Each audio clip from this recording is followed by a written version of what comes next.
जोहार झारखंड में हूं संतोष गंगवार। बुलेटिन की शुरुआत करेंगे सबसे महत्वपूर्ण खबर के साथ। पलामू में करोड़ों रुपए के शराब घोटाले का मामला सामने आया, जिसमें शराब एजेंसियों पर करीब 3 करोड़ रुपए गबन करने का आरोप है।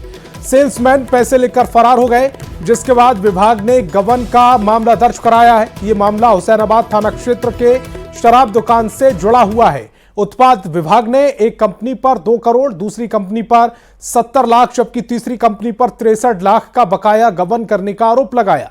संबंधित कंपनियों के खिलाफ केस भी दर्ज कर लिया गया, जिस पर कार्रवाई चल रही है। फिलहाल मामले में कंपनियों के सिक्योरिटी मनी की जब्त करने की प्रक्रिया शुरू कर दी गई है। जीडीएस कंपनी और आरके नामक कंपनी को ब्लैक लिस्टेड कर दिया गया है। उत्पाद अधीक्षक की माने तो यह 2 साल पहले का मामला है, जिस पर कार्रवाई हो रही है। पहले का मामला है। जीडीएक्स एजेंसी जब थी उस समय का था, तो जीडीएक्स एजेंसी को से के बीजी से उसको रिकवर करके ब्लैकलिस्ट कर दिया गया था। वो आज का मामला नहीं है, वो 2023-24 के वित्तीय वर्ष का नवंबर में हुआ था, जिसके लिए उसको ब्लैकलिस्ट करके हटा दिया गया। कितना का वो सर ये किया लगभग? वो मामला 3 करोड़ के आसपास का होगा।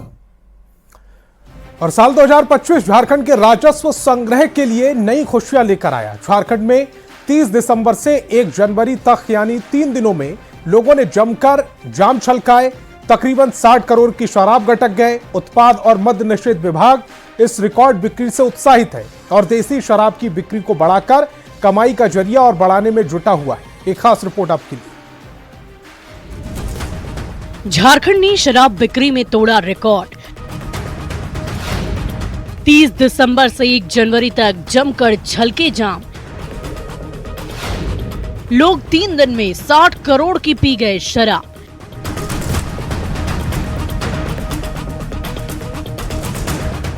शराब बिक्री के जरिए राजस्व बढ़ाने में जुटी झारखंड सरकार की मुहिम को बड़ी कामयाबी मिली है। नए साल के मौके पर झारखंड में महज 3 दिन में लोगों ने 60 करोड़ की शराब गटक ली। 30 दिसंबर से 1 जनवरी तक का ये आंकड़ा है। हालांकि अभी तक विभाग की ओर से आधिकारिक आंकड़ा नहीं जारी किया गया है। जो शराब की बिक्री है वो काफ़ी ज़्यादा हुई है। हालांकि जामताड़ा का रिकॉर्ड थोड़ा सा अगर कहा जाए तो बिक्री के लिहाज से थोड़ा कम ज़रूर है, लेकिन राजधानी रांची सहित अन्य जगहों में शराब की बिक्री में इजाफा हुआ है। बहरहाल इस जो 3 दिनों के जो बाजार रहा है शराब का, उसे देखते हुए उत्पाद विभाग जो है वो उत्साहित जरूर है। विभागीय मंत्री का कहना है कि अवैध शराब की बिक्री पर अंकुश से ये सफलता मिली है। उन्होंने अवैध शराब के खिलाफ जोरदार अभियान पर जोर दिया है। हम एक टास्क फोर्स भी बनाए हैं जो कभी भी किसी भी वक्त कहीं भी मूवमेंट कर सकती है, हेडक्वार्टर स्तर की है, और कहीं भी कोई शिकायत मिलेगी उसकी जाँच करेगी। जाँच होने की पुष्टि होगी, उस पर विधि सम्मत कार्रवाई भी होगी। उत्पाद विभाग के मंत्री ने देसी शराब की बिक्री बढ़ाने पर देसी शराब उत्पादकों के साथ चर्चा की और कमियों को दूर कर देसी शराब की बिक्री के जरिए राजस्व बढ़ाने पर जोर दिया। क्वांटिटी कम मिलता था, जिससे ग्राहक उस ओर नहीं जा पाते थे। अभी पेट बोतल पुनः चालू किया गया और पेट बोतल के माध्यम से हम लोग कंट्री लीकर को राज्य में उपभोक्ताओं के बीच में ले जाएंगे, तो हमारा राजस्व बढ़ेगा, उत्पादन भी बढ़ेगा। उत्पादन बढ़ेगा तो राजस्व भी बढ़ेगा।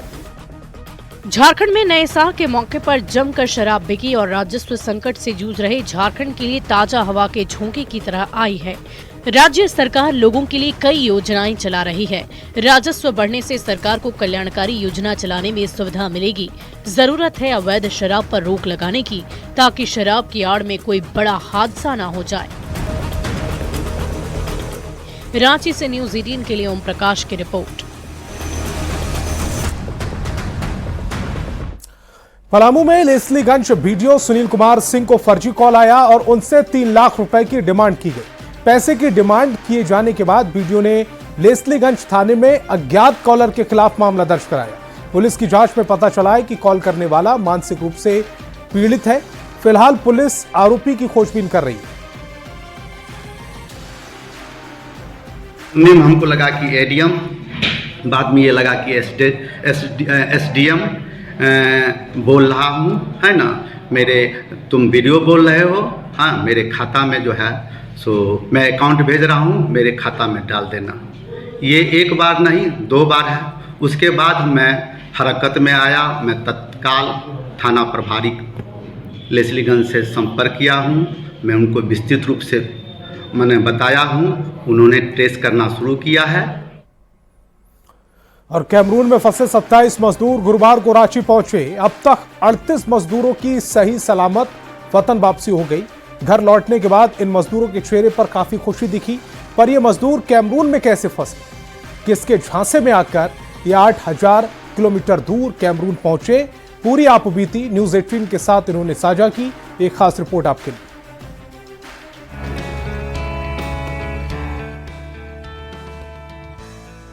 झारखंड से लगभग 8000 किलोमीटर दूर ये मजदूर कैमरून में फंसे हुए थे। कई दिनों बाद ये कैमरून से रांची लौटे हैं। यही वो जगह है जहां ये मजदूर घर परिवार चलाने के लिए मजदूरी करने गए थे।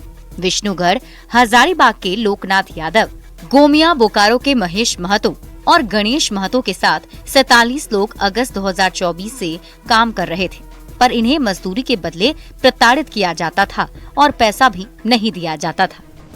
नेक्स्ट वीक देंगे, टुमारो देंगे, ऐसा बोल बोल करके टाइम बढ़ाते गया। 3 महीना तक ले गया। फिर हम लोग फिर इसी तरह हड़ताल में बैठ गए पैसा के लिए, पेमेंट के लिए। गुरुवार को कैमरून में फंसे 27 मजदूरों की वतन वापसी हुई। हजारीबाग, बोकारो और गिरिडीह के 47 मजदूर सेंट्रल वेस्ट अफ्रीका के कैमरून में फंसे थे। ये वहां की ट्रांस रेल लाइटिंग कंपनी में काम कर रहे थे। रोजी रोटी की तलाश में कैमरून गए इन लोगों को वेतन तो दूर, रहने और खाने पीने के लिए भी पैसे नहीं दिए जाते थे। वहाँ जाने के बाद हम लोग को न खाने का सही से पैसा मिल रहा था, खुराकी न पेमेंट दे रहा था, न हम लोग को रहने का व्यवस्था अच्छा से था। जब हम लोग को 4 महीना हो गया, हम लोग पेमेंट जब मांगने लगे तब बोलता है कि आप लोग कॉन्ट्रैक्टर में काम। अगस्त में गए थे। घर लौटे इन मजदूरों के चेहरे पर आज खुशी झलक रही है। कल तक ये दाने दाने को मोहताज थे।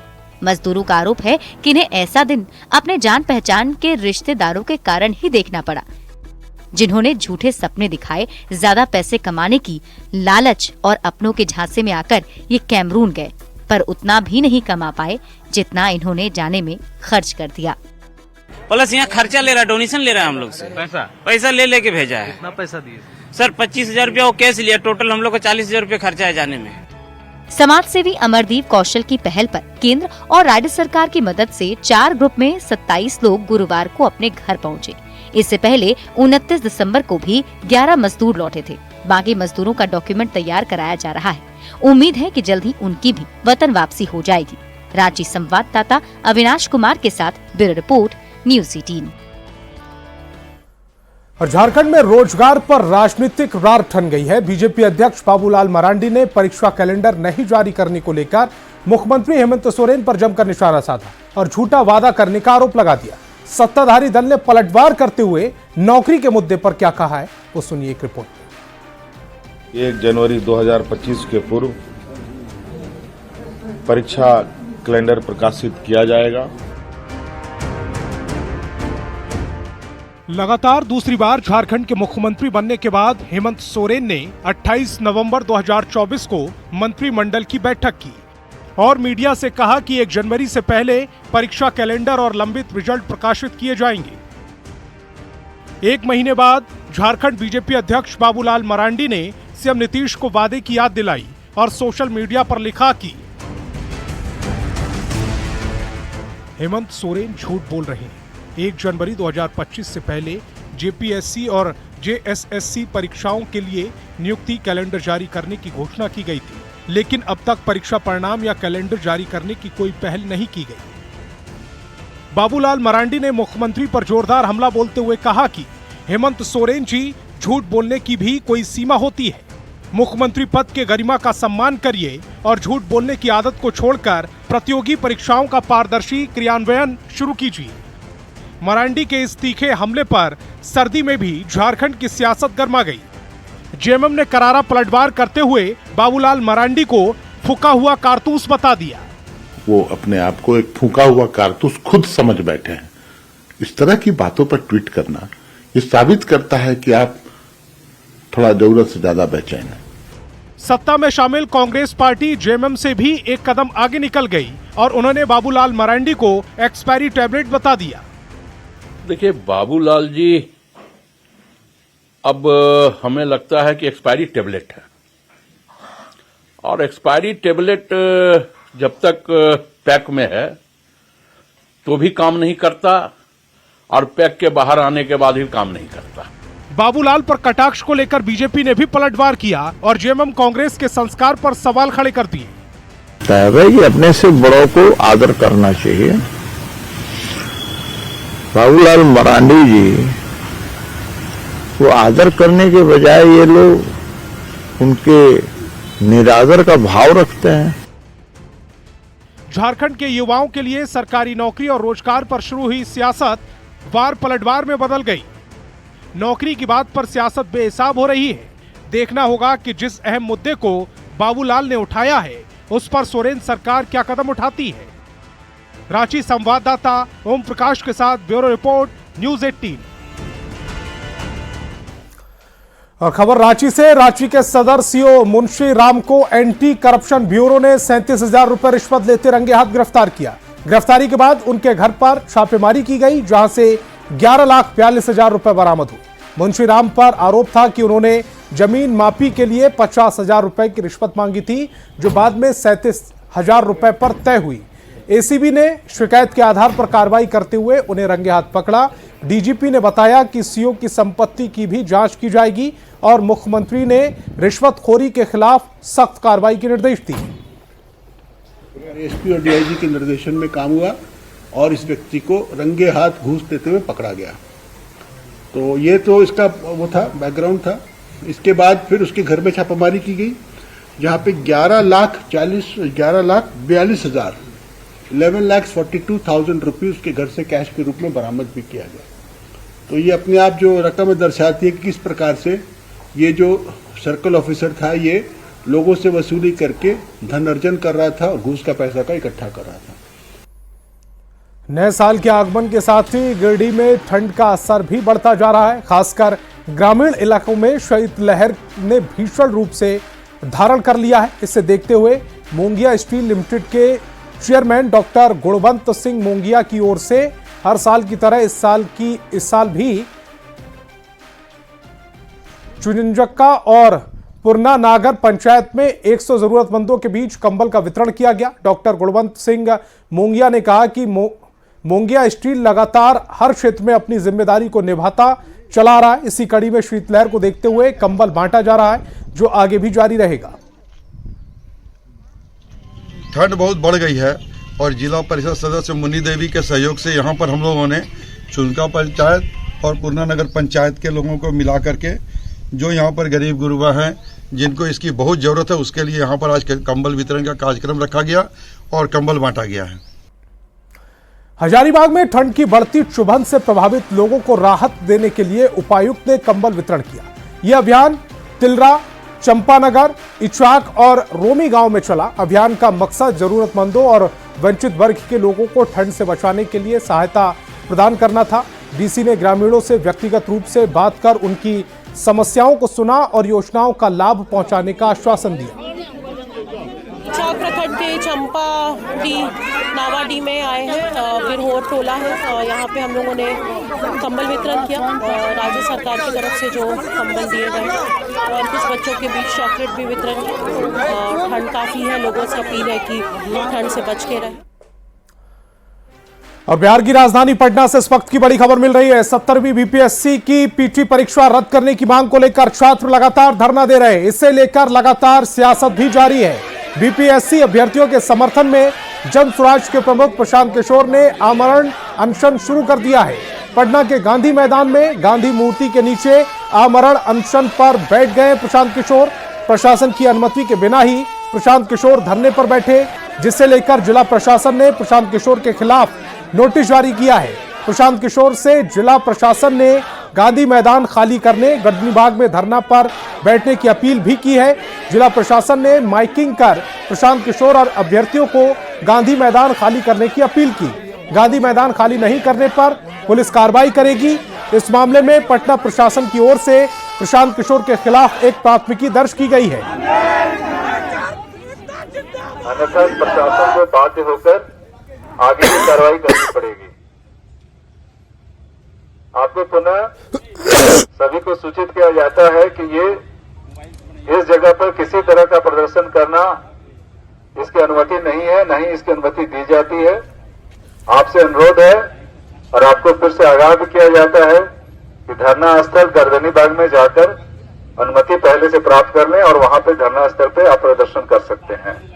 ये माननीय उच्च न्यायालय का ही पूर्व से आदेश है और पहले से भी जिला प्रशासन के द्वारा आम सूचना इसमें दी गई है। आप लोगों को दिया गया है, उसके अकॉर्डिंगली हम लोग डिसाइड करेंगे वो किस तरह से इवॉल्व होता है सिचुएशन, उसके अकॉर्डिंग हम लोग काम करेंगे। यहाँ धरना प्रदर्शन नहीं हो सकता है? नहीं, ये मार्क किया गया है गर्दनी बाग धरना स्थल ही मार्क किया गया, वहाँ भी अनुमति लेकर किया जाता है और यहाँ पर गर्दनी बाग धरना स्थल के लिए अभी कोई अनुमति नहीं ली गई है अभी तक। तो हम लोगों का अनुरोध यही कि इन लोगों को अनाउंस भी किया जा रहा है, नोटिस में ये भी बताया गया है कि गर्दनी बाग आप वहाँ जो अपना धरना कर सकते हैं।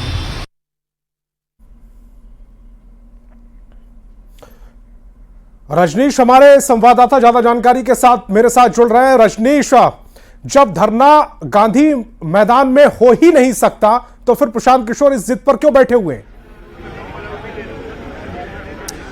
बिल्कुल, देखिए शाम के 4:30 बजे से लगातार प्रशांत किशोर और उनके साथ जो उनके कार्यकर्ता हैं, अभ्यर्थी हैं, वो तमाम लोग यहाँ पर अनशन पर जो है बैठे हुए हैं और हम तस्वीरों के माध्यम से आपको दिखा रहे हैं कि रात के 11 बजने वाले हैं और प्रशांत किशोर डटे हुए हैं। हालांकि इस बीच जिला प्रशासन ने एक्शन भी ले लिया है और नोटिस भेजने के साथ साथ FIR दर्ज करने का आदेश दिया है। प्रशांत किशोर साफ तौर से कह रहे हैं कि सत्याग्रह है और हम अगर अनशन करेंगे गांधी मूर्ति के पास ही करेंगे और ये तस्वीर आपको हम लगातार दिखा रहे हैं। देखिए बड़ी संख्या में जो लोग हैं इनके साथ बैठे हुए हैं। ठंड का मौसम है, टेम्परेचर लगातार डाउन हो रहा है, शीतलहर का एक तरह से असर दिख रहा है, लेकिन यहाँ पर ये लोग अनशन पर हैं और SDM से लेकर ADM लॉ एंड ऑर्डर हो या तमाम जो अधिकारी हैं वो लगातार कैंप कर रहे हैं, समझाने का प्रयास कर रहे हैं। लेकिन एक तरह से ये जो प्रशांत किशोर का एक तरह से अल्टीमेटम है कि अगर हम आंदोलन करेंगे तो हम यही करेंगे जब तक मांगे पूरी नहीं होती। जो 5 सूत्री मांगे हैं, BPSC 70वीं PT परीक्षा रद्द करने के साथ साथ बाकी जो मांगे हैं, जो करप्शन है उसके खिलाफ, जो परीक्षा लीक है या धांधली है उसके लिए उच्च स्तरीय जांच के साथ साथ कार्रवाई आपने क्या किया, ब्लूप्रिंट चाहिए, ये तमाम जो मांगे हैं उसको लेकर 5 सूत्री मांग है और इसको लेकर प्रशांत किशोर बैठे हुए हैं। हालांकि देखना ये होगा कि आखिर इसके बाद प्रशासन जो है अगला स्टेप क्या उठाता है, लेकिन जिलाधिकारी ने फिलहाल नोटिस भेज दिया है और ये जो एक तरह से समर्थक हैं, कार्यकर्ता हैं, अभ्यर्थी हैं, वो नारेबाजी करते हुए लगातार यहाँ पर जो उत्साह है एक दूसरे का बढ़ाते हुए कि हम डटे रहेंगे जब तक की मांगे पूरी नहीं होती है। कुल मिलाकर गर्दनी बाग में एक तरफ अभ्यर्थी आंदोलन कर रहे हैं, दूसरी तरफ जो कुछ अभ्यर्थी हैं और समर्थक हैं प्रशांत किशोर के साथ बैठ गए हैं। जिला प्रशासन के लिए चुनौती है क्योंकि 4 जनवरी को पटना के 22 परीक्षा केंद्रों पर पुनर्परीक्षा होनी है और उससे पहले पटना के गांधी मैदान जो कहा जाता है पटना का हर्ट है, यहाँ पर प्रशांत किशोर जिनका एक तरह से राजनीति में कहा जाए तो एक अलग पहचान है जिनकी, वो यहाँ बैठ गए हैं। तो कहीं ना कहीं जिला प्रशासन के लिए भी चुनौती है और देखना ये होगा कि आखिर अब जिला प्रशासन क्या एक्शन और लेता है, क्योंकि रात होती जा रही है और पुलिस की दबिश भी बढ़ती जा रही है। हालांकि गर्दनी बाग शिफ्ट करने का आदेश दिया गया है कि आप गर्दनी बाग चले जाइए। कुछ कार्यकर्ता है, कुछ अभ्यर्थी भी है, उनसे बातचीत करेंगे कि आखिर ये लोग कब तक यहाँ रहेंगे। अभ्यर्थी हैं आप जी, बताइए ये अनशन कब तक होता रहेगा? जब तक हमारी मांगों को पूरा नहीं कर क्या क्या डिमांड है आप लोग? BPSC री एग्जाम हो, जो भी अनियमितता जिस भी अधिकारी के द्वारा बरती गई है उन्हें इसकी जांच करवानी पड़े। एक बार हम कोशिश करते हैं कि प्रशांत किशोर नजर आ रहे हैं, एक बार हम वहां तक जाने का प्रयास करते हैं। कैमरामैन सुबोध से कहेंगे आप लगातार तस्वीर दिखाएं और हम कोशिश कर रहे हैं कि प्रशांत किशोर बैठे हुए हैं। हालांकि एक तरह से कहा जाए कि ये शुरुआत से ही दिख रहे हैं इस अभ्यर्थियों के आंदोलन में और इन्होंने जिस प्रकार से पिछले बार भी जो है गांधी मूर्ति के पास ही प्रोटेस्ट किया था और अभ्यर्थियों के साथ एक तरह से पहुंचे थे ये मौर्या होटल के पास, JP गोलंबर के पास, और वहां पर प्रोटेस्ट हुआ था। और हम कोशिश कर रहे हैं लगातार कि हम प्रशांत किशोर से बातचीत करें और प्रशांत किशोर तक हम पहुंच रहे हैं। और देखिए यहाँ बैठे हुए हैं प्रशांत किशोर, क्या कहेंगे सर, अभी कब तक रहेंगे आप यहाँ? अरे भाई शाम में ही बताया, जब लिखा हुआ आमरण अनशन तो कब तक रहेंगे ये तो सरकार पर निर्भर करता है कब तक रहेंगे। परमिशन की बात आ रही है कि परमिशन हमने नहीं दिया है। मैंने पहले भी कहा, आप लोग सब पत्रकार हैं, पूरा देश देख रहा है। दिल्ली में किसान आंदोलन कर रहे हैं, कई महीनों से किसान वहां सड़कों पर बैठे हैं। उनको किसने परमिशन दिया है? क्या दिल्ली की सरकार ने, केंद्र सरकार ने उनको जेल में पकड़ के बंद कर दिया है? ये किसने कहा है कि गांधी मैदान में बैठकर आप अनशन नहीं कर सकते? प्रशासन जो कह रहा है ये तो उन्होंने अपने दिमाग से बना लिया है। पूरे देश में ऐसा कहाँ कानून है कि जो डिजिग्नेटेड प्लेस है उसको छोड़कर आप कहीं भूख हड़ताल नहीं कर सकते? ब्लूप्रिंट तैयार कर लिया कि बैठेंगे यहीं बैठेंगे? ब्लूप्रिंट की बात नहीं है, ये सार्वजनिक जगह है। यहाँ बैठने से ट्रैफिक अवरुद्ध नहीं हो रहा है, किसी को नुकसान नहीं हो रहा है, शांति से हम लोग बैठे हुए हैं। गांधी की बात करने वाले लोग गांधी के नीचे नहीं बैठेंगे, मूर्ति के नीचे नहीं बैठेंगे। गांधी की बात करने वाले गांधी मूर्ति के नीचे नहीं बैठेंगे तो कहां बैठेंगे? ट्रैफिक भी अवरुद्ध नहीं हो रहा है और यहां पर किसी प्रकार की परेशानी नहीं है, ये साफ कहना है प्रशांत किशोर का। हालांकि अब जिला प्रशासन का अगला स्टेप क्या होगा ये देखना होगा, क्योंकि रात बाकी है, बात बाकी है और अभी बहुत सारी तस्वीरें आने भी बाकी है। रजनीश, आप हमारे साथ बने रहिए। यहाँ पर एक छोटे से ब्रेक के लिए हमें रुकना पड़ रहा है।